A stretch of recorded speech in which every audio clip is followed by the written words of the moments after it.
Hello बच्चों, let's read this question. Destruction of forest can causes option A habitat loss, option B flood and droughts, option C soil erosion and degradation and option D all of the above. तो हमें क्या पूछा है कि forest के destruction से क्या क्या होता है। तो the key concept here is, यहाँ पे की कॉन्सेप्ट क्या है, यहाँ पे की कॉन्सेप्ट है, की concept is destruction of cause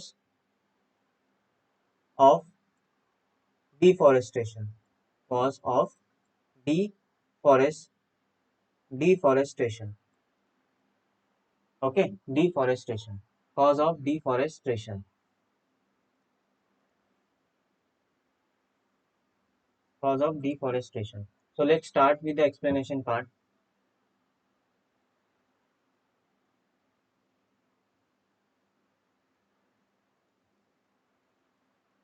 So deforestation का मतलब क्या होता है? Cut down of forest by for the industrialisation, for urbanisation और for any type of development. जब भी हम फॉरेस्ट को पूरा कट करते हैं तो उसे हम क्या बोलते हैं? उसे हम बोलते हैं डिफॉरेस्टेशन। ठीक है। तो डिफॉरेस्टेशन के कारण क्या होता है? डिफॉरेस्टेशन कॉज करता है इन द हैबिटेट लॉस, क्योंकि आपको पता है जो फॉरेस्ट होता है, forest forest in forest forest provide the habitat, forest provide provide the habitat to the various life forms, to the life forms various life forms। Okay, ठीक है। तो अगर फॉरेस्ट को ही हम कट कर रहे हैं तो हैबिटेट लॉस तो रहेगा ही ना, और हैबिटेट लॉस हो रहा है तो कहीं ना कहीं वाइल्ड लाइफ डिक्रीज हो रहे हैं, उनके पॉपुलेशन डिक्रीज हो रहा है, क्योंकि उनका आप हैबिटेट ही डायरेक्टली कट कर रहे हो।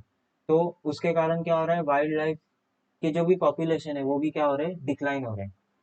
ठीक है, फाइन। देन उसके अलावा हैबिटेट लॉस हो रहा है, तो सबसे पहला कॉज क्या है?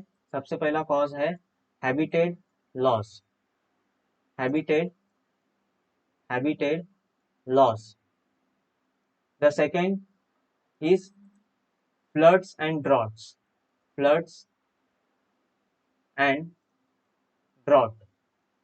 अभी आपको पता है कि जो फॉरेस्ट होते हैं, now in forest, forest is rich in plants, plants में रूट्स होते हैं, रूट्स क्या करते हैं? वाटर को एब्जॉर्ब करते हैं, वाटर को एब्जॉर्ब करते हैं और ग्राउंड लेवल वाटर को भी इंक्रीज करते हैं। लेकिन अगर हम फॉरेस्ट को ही कट डाउन कर रहे हैं तो फ्लड्स को कंट्रोल करने वाला कोई है नहीं। फॉरेस्ट फ्लड को कंट्रोल कर रहा है, लेकिन अभी डिफॉरेस्टेशन के कारण फ्लड्स भी कंट्रोल नहीं हो रहा है। ड्रॉट, ड्रॉट मतलब सूखापन। कई एक लैंड है वहां पे कोई भी लाइफ सालों तक क्या नहीं हुई है? फॉर्म नहीं हुई है।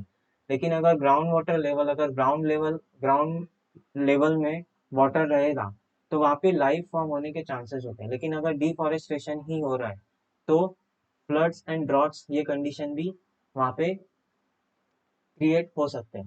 Then the third is your soil erosion soil erosion and degradation, soil erosion and degradation, degradation। So the final answer is D, that is all of the above। Okay, क्योंकि डिफॉरेस्टेशन होने के कारण habitat loss भी हो रहा है, क्योंकि various life form को वो हैबिटेट देता है। हैबिटेट का मतलब घर, एक एनवायरनमेंट प्रोवाइड करता है जहाँ पे बहुत सारे लाइफ फॉर्म जैसे बैक्टीरिया, फंगाई, प्लांट, एनिमल्स क्या होते हैं? ग्रो होते हैं। लेकिन फॉरेस्ट को ही कट डाउन करोगे तो हैबिटेट लॉस होने वाला है। फ्लड्स एंड ड्रॉट्स, फ्लड्स को या ड्रॉट्स, इन्हें कंट्रोल करने वाला कोई रहेगा नहीं। फ्लड्स को कंट्रोल करने के लिए हमें ट्रीज चाहिए, ट्रीज पानी को एब्जॉर्ब करते हैं, ग्राउंड वाटर लेवल इंक्रीज करते हैं, लेकिन ट्रीज ही नहीं है तो है फ्लड को कंट्रोल करने वाला है नहीं। ड्रॉट कंडीशन वहाँ पे अराइज हो सकता है, बराबर। Then soil erosion and degradation, right. So ये सब प्रॉब्लम्स है जो डिफॉरेस्टेशन होने के कारण होती है। तो इसका जो आंसर होगा that is all of the above. तो all of the above is the right answer here. All of the above,